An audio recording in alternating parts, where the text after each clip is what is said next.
اللہ کو سخی سے بہت پیار ہے، عبادات میں ڈھیلا بھی ہونا تو اللہ سے پیار کرتا ہے، اور بخیل سے اللہ کی کوئی دوستی نہیں، چاہے ایک ٹانگ تے کھلو کے ساری رات اللہ ہو کرے۔ سخی اللہ کے قریب ہے، لوگوں کے قریب ہے، جنت کے قریب ہے، جہنم سے دور ہے۔ رمضان ماہ سخاوت، آپ کی زکوٰۃ بدلے زندگیاں۔ ہم نے کہا السخی قریب من اللہ، قریب من الناس، قریب من الی الجنہ، بعید من النار۔ سخی اللہ کے قریب ہے، لوگوں کے قریب ہے، جنت کے قریب ہے، جہنم سے دور ہے۔ والبخیل بعید عن اللہ، قریب الی النار، بعید عن الناس۔ جو بخیل آدمی ہے وہ اللہ سے بھی دور ہے، لوگوں سے بھی دور ہے، جنت سے بھی دور ہے، جہنم کے قریب ہے۔ تب ایک چھوٹی سی آیت میں پیش کرتا ہوں۔ فَلَقْتَحَمَ الْعَقَبَةَ وَمَا أَدْرَاكَ مَا الْعَقَبَةُ۔ حیرت کے اظہار کے لیے عربی میں دو لفظ تھے، ما افعلہ و افعل بہ۔ قرآن نے ایک تیسرے لفظ کا استعمال کیا جس نے عربوں کو حیرت میں ڈال دیا۔ جو قرآن القارعۃ ما القارعہ وما ادراک ما القارعہ وما ادراک ما الحاقہ وما ادراک ما سقر وما ادراک ما یوم الدین۔ یہ استعمال پہلے عرب میں نہیں تھا، اس کو قرآن نے استعمال کیا کہ بالکل جب کوئی حیرت میں ڈوب جائے وہاں یہ لفظ بولا جاتا ہے۔ تو اللہ تعالیٰ نے فرمایا کہ پھر تم نے گھاٹی کو پار کیوں نہ کیا؟ اقتحام کہتے ہیں، پہلے سڑکیں تو تھیں، کہیں کھائیاں آ جاتی تھی، کہیں نشیب، کہیں فراز۔ تو جہاں کہیں ایسا ہوتا تھا کہ نیچے نہیں اتر سکتے، گہرائی ہے، اور سوائے گھوڑے کے کوئی اور شکل نہیں پار چھلانگ لگانے کی، اس کو کہتے تھے اقتحام، کہ گھوڑے کو اٹھانا اور ایڑ لگانا اور چھلانگ لگوا کے پار۔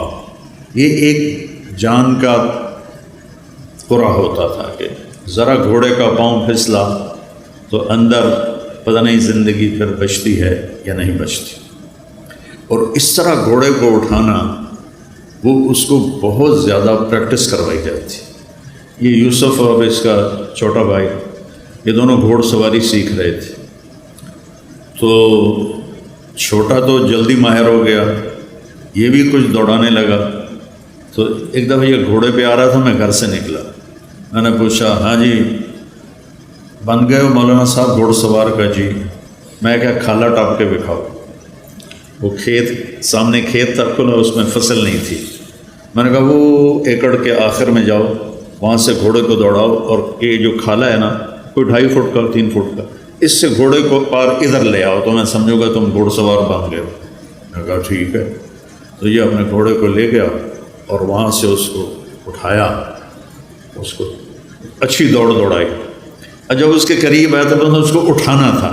فَلَقْتَحَمَ الْعَقَبَةَ، میں اس کا مطلب بتا رہا ہوں۔ یہ چھوٹا سا کھالا تھا، تو جب اس نے گھوڑے کو اٹھایا تو گھوڑے نے کھالا دیکھا یہ اتنا ماہر نہیں، تو اس نے یوں منہ مارا تو یوسف صاحب کھیت میں گرے، گھوڑا کھیت سے باہر کھڑا ہو گیا۔ شکر ہے وہ کھیت میں گرا ہے، اس کی ہڈی کوئی نہیں ٹوٹی۔ تو اقتحام کہتے ہیں مشکل کھائی کو پار کرنا۔ پھر اللہ نے کہا تمہیں پتہ ہے وہ کیا ہے؟ دیکھیں، نماز، روزہ، حج، زکوٰۃ، اور سب سے مشکل جہاد، پھر ہر وقت کی محنت تبلیغ، پھر تہجد، پھر عمرے، پھر ذکر، پھر تلاوت، پھر نوافل، کتنے بے شمار کام ہیں۔ کسی کو اللہ نے نہیں کہا کھائی کیوں نہ پار کی، صرف ایک کام کو اللہ نے کہا جس کو میں ابھی بتاتا ہوں۔ تو انہیں پھر کھائی کیوں نہ پار کی، اس میں کیا مطلب ہے کہ کوئی کر سکے گا، ہر ایک نہیں کر سکے گا۔ 10,000 کا لشکر تھا قریش کا، جب وہ آئے مدینہ حملہ کرنے تو آگے خندق کھودی ہوئی تھی تو صرف ایک آدمی نے چھلانگ لگا کے اس کھائی کو پار کیا، عمر بن عبد ود، باقی کسی کی ہمت نہیں ہوئی، حالانکہ اتنے سارے شاہ سوار تھے، صرف ایک نے گھوڑے کو اٹھایا اور جا کر دوسری طرف جا کر اس نے چھلانگ لگائی۔ تو اللہ تعالیٰ نے فرمایا تمہیں کچھ خبر ہے کہ یہ کھائی پار کرنا میں کیا مطلب لے رہا ہوں؟ کہ نہیں یا اللہ، کا فک کو رکھا ہوا، سبحان اللہ، جن کی گردنیں پھنسی ہوئی ہیں مصیبت میں، تکلیف میں، بیماری میں، قرضے میں، مصائب میں۔ کوئی مصائب کی ایک قسم ہو تو بتاؤں، یہاں تو ایک سلسلہ ہے دکھوں کا۔ یہ سکھ تو اللہ نے سارے جنت میں رکھے ہیں، تو لوگوں کی گردنیں چھڑانا، لوگوں کی گردنیں چھڑانا، فک و رقابہ، اتنا خوبصورت لفظ ہے۔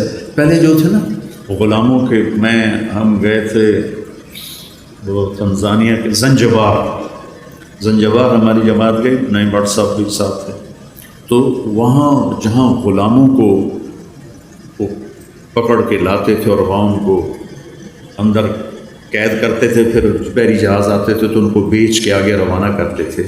زنجبار سے کتنے کالے امریکہ پہنچے اور یورپ پہنچے، تو ان کی گردن میں توق ہوتا تھا کہ یہ بھاگ نہ جائیں، تو توق وزنی ہوتا تھا، وہ بڑے کرب اور تکلیف میں ہوتا تھا غلام۔ تو اللہ نے وہ تعبیر لی، فک و رقابہ، کہ جس کے گردن میں لوہے کے توق پڑے ہوں اس کے توق کھول کے آزاد کر دے۔ ہر مصیبت زدہ کی گردن میں توق ہوتا ہے۔ او اطعام فی یوم ذی مسغبہ،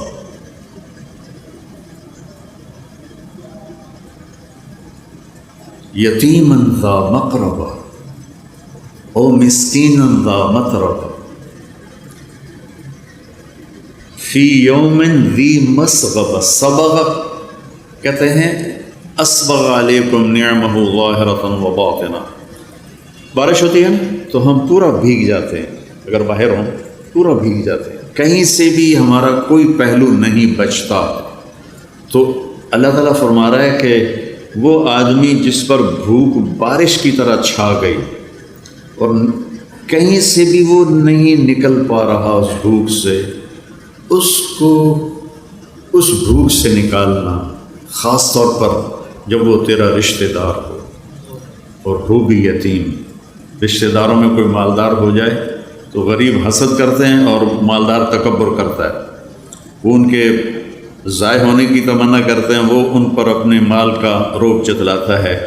تو اللہ نے کہا ذا مقربہ، جو تیرا قریبی رشتہ دار ہے نا، قرب والا، اس کو بھوک نے بارش کی طرح ایسے گھیرے میں لے لیا ہے، نکلنے کا راستہ ہی نہیں ہے، اس کو کھانا کھلا۔ او مسکین، فقیر اسے کہتے ہیں جس کے گھر میں ایک دن کا کھانا ہو۔ مسکین سکن سے ہے، سکن ہوتا ہے ٹھہر جانا، ٹھہر جانا۔ مسکین جس کے زندگی ٹھہر گئی ہو بھوک کی وجہ سے، فاقے کی وجہ سے، اس کے پاس ایک لقمہ روٹی۔ فقیر اسے کہتے ہیں جس کے پاس 24 گھنٹے کا تو کھانا ہو، آگے کوئی نہ ہو۔ اور مسکین اسے کہتے ہیں جس کی زندگی ٹھہر گئی ہو، سکن، سکون ہم عام طور پر کہتے ہیں، سکون آ گیا۔